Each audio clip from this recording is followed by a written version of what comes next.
Richard Goodall. What if the person mopping your school hallway right now has a voice that could stop a stadium cold?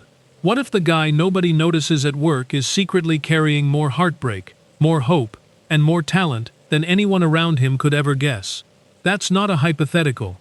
That's exactly what happened to one middle-aged janitor in a small Indiana town, and by the time his story was done, it had a golden buzzer, a secret family, a wedding on a beach, and a Hollywood movie deal attached to it. Stick with me, because this one has everything. Let's start with the basics. His name is Richard Goodall, and for most of his life, nobody outside of Terre Haute, Indiana, had any reason to know it.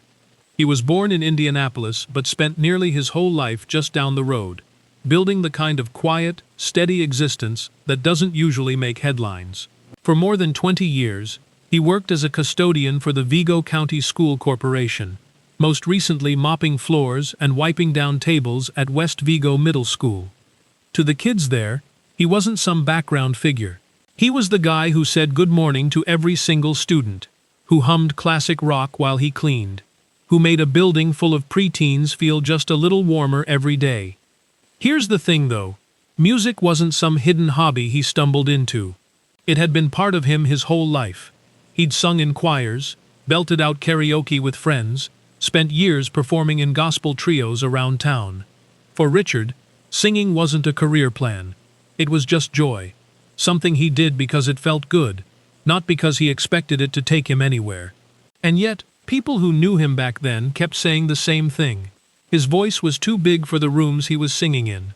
Too big for karaoke bars. Too big for church basements. Like it was just waiting for a bigger stage to catch up with it. That bigger stage arrived in the most ordinary way possible. In 2022, a student filmed him singing "Don't Stop Believin'" by Journey while he worked, and posted it online without even telling him. He had no idea it was happening. By the next morning, that clip was already spreading like wildfire. News outlets picked it up within days. Strangers who'd never met him were filling comment sections with praise. Even television personality Howie Mandel stumbled across the video and said, flat out, that this man belonged on a much bigger stage than a middle school cafeteria. And through all of that, Richard kept showing up to work in the same uniform, doing the same job he'd done for over 20 years, completely unaware of just how far that one video was about to carry him. Now, here's something most people don't know. This wasn't his first attempt at chasing a moment like this. He'd actually auditioned for The Voice once before, hoping for any kind of break. Nothing came of it. Not even a callback. And true to who he is, he didn't complain. He just went back to his normal life and treated the silence as part of the deal. Because chasing a dream rarely rewards you on the first try, and he knew that better than most. 2 years after that cafeteria clip exploded online, producers from America's Got Talent finally came calling. In May of 2024, Richard did something he'd never done before in his entire life. He boarded an airplane. He flew to Los Angeles to audition in front of judges and cameras, on a scale he'd genuinely never experienced. Up until that point, he'd never even traveled west of the Missouri River. Think about that for a second. A grown man, in his 50s, stepping onto a plane for the first time to chase a dream he'd quietly carried for decades. His nerves were obvious the moment he stepped on that stage. But the second the music started, something in him just settled. He sang "Don't Stop Believin'," the same song that started it all, and it moved the entire room. Judge Heidi Klum slammed the golden buzzer, sending him straight through to the live shows. No more auditions required. Judge Simon Cowell later called it one of his favorite auditions in the show's entire history. From that point forward, Richard treated every single performance like a gift, not a competition. He dedicated "How Am I Supposed to Live Without You" to his partner during the quarterfinals. He brought raw, gritty energy to Eye of the Tiger in the semifinals. And he closed out the finale with "Faithfully," a performance that left almost nobody in that building with dry eyes. When the season wrapped, Richard Goodall was crowned the winner of Season 19. Becoming the oldest champion in the show's history at 55 years old. He was also the first singer to win the title in 5 full years, breaking a long streak dominated by specialty acts. On television, it looked like a perfect, tidy underdog story. But what the cameras didn't show you runs a whole lot deeper. Because long before America ever heard his name, Richard had already lived through years of quiet heartbreak. After that early rejection from The Voice, he found comfort performing with a small gospel band, a routine that gave him purpose outside of his day job. Then the pandemic hit, and that entire chapter of his life just fell apart. Venues shut down, gatherings stopped, the band he'd leaned on for years dissolved, and with it went one of the few places where his music had ever felt truly understood. And then came the part of his story that's hardest to talk about. In 2021, Richard lost his first wife, Patricia Sue, to kidney cancer. She'd stood by him through years of doubt and disappointment, and her death left him unmoored in a way that grief alone can't really capture. The daily routines they'd built together vanished overnight. The home they'd shared suddenly felt unfamiliar, too quiet, too big for one person. Richard kept showing up to work every morning anyway, not because it was easy, but because that discipline was simply part of who he was. Those closest to him could hear the weight in his voice whenever he sang after that. That sorrow never fully went away. It just became part of the emotional depth that would later move millions of viewers who had no idea what was actually behind it. But life has a strange way of offering something new, right when you've stopped expecting it. In 2022, Richard met a woman named Angie. Long before any cameras or television contracts entered the picture, she didn't see a viral video or a future celebrity. She just saw Richard. Over time, she became the steady presence he leaned on through the entire whirlwind of his America's Got Talent journey, encouraging him through every wave of doubt and reminding him that he deserved real happiness, not just a fleeting moment of attention. Just days before the season finale, the two of them quietly got married in California. No cameras, no spectacle, just family, close friends from his AGT journey, and a quiet dinner together on the beach afterward, before diving back into the chaos of finale week. It was a decision made purely for them, not for anyone watching. And when Richard won, he credited Angie directly, saying her support was one of the biggest reasons he found the courage to keep pushing through every round. Success came with its own price too. Shortly after his win, the demands of touring, interviews, and rehearsals caught up with his body, and he underwent hernia surgery in 2024, something he mostly kept private while he quietly recovered. That recovery forced him to slow down for the first time since his life had flipped upside down, giving him rare quiet moments to actually process everything that had happened to him. And it was Angie who pushed him toward the next chapter of his story, one that had absolutely nothing to do with singing. She encouraged him to finally look into something he'd never dared explore: the identity of his biological father, a mystery he'd carried quietly since childhood after being adopted as an infant.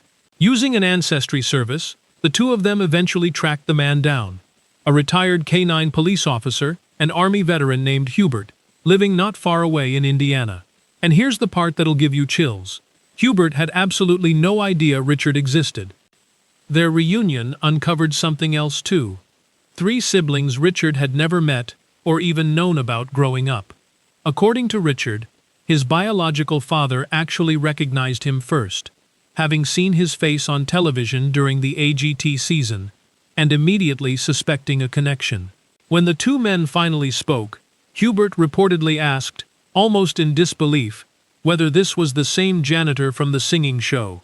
Stunned that after all those years of not knowing he had a son, that son turned out to be someone he'd already watched on national television. Richard shared the news publicly, introducing his biological father to fans and thanking Angie directly for pushing him to search in the first place. He admitted that without her, he probably never would have gone looking at all. Content instead, to leave that part of his history unanswered forever. For years, he'd made peace with not knowing where half his story came from. Meeting Hubert didn't erase that chapter of quiet acceptance, but it gave him something he'd stopped expecting to ever find: a living connection to the other half of his own history. He's since called it one of the most meaningful surprises of his entire life. Now, you'd think after winning a national singing competition, a guy would walk straight off the stage and into a full-time music career. That's not what happened. Richard went right back to work at West Vigo Middle School, cleaning classrooms and waxing floors exactly like he always had. When people asked why, his answer was simple. He genuinely loved the students, the staff, and the structure that job had given his life for over 2 decades. And his hometown loved him right back. He received a key to the city of Terre Haute.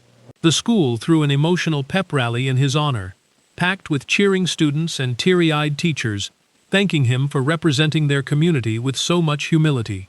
Local news treated it less like a school event and more like a hometown parade for one of their own. And that support wasn't new. Before he'd even won a single round, it was neighbors, friends, and strangers from his hometown who pooled their own money together just to help cover his first trip out to Los Angeles. New opportunities kept stacking up, right alongside his normal routine. He sang the national anthem at an Indiana Pacers game. He opened a show for Howie Mandel, the very judge who'd first spotted him online. He performed at local holiday events, like the Circle of Lights and the Riverside Festival of Lights, all while still clocking in most mornings for his day job. His co-workers and students eventually stopped treating him any differently, and Richard actually described that as a relief, not a letdown. Seeing him in the hallway every single day made the fame feel less like a spotlight and more like a normal part of who he already was, which suited him just fine. Rather than rushing into a record deal, Richard took his music career slow and deliberate, staying rooted in the community that had believed in him long before any producer ever noticed. On August 29, 2025, he released his debut single, Long Time Coming, recorded in Nashville with experienced producers.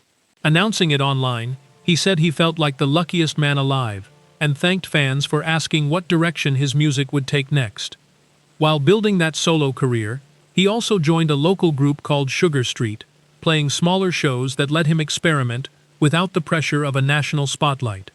A space to grow as an artist, far away from cameras and reality show stakes. Then, in August of 2025, he returned to the America's Got Talent stage for the show's 20th anniversary special, opening the night with Eye of the Tiger. Later, during the season 20 finale, he performed Long Time Coming alongside Journey guitarist Neil Schon, a full-circle moment tied directly back to the very song that started his entire journey. Watching his original audition clip again backstage that night, he admitted it hit him harder than he expected, a reminder of just how much had changed since that very first performance. By late 2025, Richard made something clear that fans had quietly been hoping to hear. Music wasn't just a temporary detour tied to a reality show. It was the direction he intended to keep walking, something that had always been part of him, not something the cameras created out of thin air. In November of 2025, he headlined the Vigo County Imbe Inspiration Gala, back home in Terre Haute, performing both his new single and the song that started everything. The event raised money for local scholarships, tying his music career directly back to the community that raised him. Around that same time, he started speaking more openly about future plans, including a possible collaboration with Simon Cowell, early talk of a full album, and even a potential book deal chronicling his story of perseverance and unexpected discovery. His wife had even dropped early hints about a possible future film adaptation, an idea that would become reality far sooner than anyone expected. Which brings us to the biggest twist of all. In the summer of 2026, after 25 years of service, Richard officially retired from his custodial job with the Vigo County School Corporation. He described the decision as emotional, not easy, admitting that walking those familiar hallways one final time hit him harder than he'd braced for. Those quiet early mornings before students arrived had always felt peaceful to him, but once the hallways filled with kids on his last days, the reality of leaving finally caught up with him. He was honest about the fear behind it too, saying entertainment is far less stable than a steady paycheck, and that stepping fully away from the job that had anchored him for so long felt genuinely scary, not simple. Co-workers who'd known him for years described the send-off as bittersweet, filled with that same warmth that had followed him since that very first viral video. And right alongside that retirement came another announcement nobody saw coming. Richard signed a deal with production companies to bring his life story to the big screen as a feature film, with a screenwriter attached to develop the script. The producers pointed straight to his win, his marriage, and the surprise discovery of his biological family as proof that his story was almost too unbelievable not to tell. A perfect, real-life example of the American dream, about never giving up regardless of your age or your circumstances. And through all of it, Richard has stayed exactly who he was before any of this started. He still calls himself a regular guy who happened to get the chance of a lifetime, joking that nobody could have made up a story quite like his, even if they tried, and finally deciding it was time to fully step into it. So look back at the whole arc for a second. A viral cafeteria video, a wedding on a California beach, losing a wife, then finding a father he never knew existed. That's not a lucky break. That's years of quiet persistence finally catching up with a man all at once. From humming in a school hallway to headlining a film deal, Richard Goodall proved something most of us need reminding of every once in a while. The most ordinary routine can be hiding something extraordinary underneath it. This isn't just a story about winning a talent show. It's about loss, love, family, and finally deciding to bet everything on a dream you almost gave up on. If this story moved you even a little, hit that like button and subscribe, because there are a lot more real stories like this one still waiting to be told.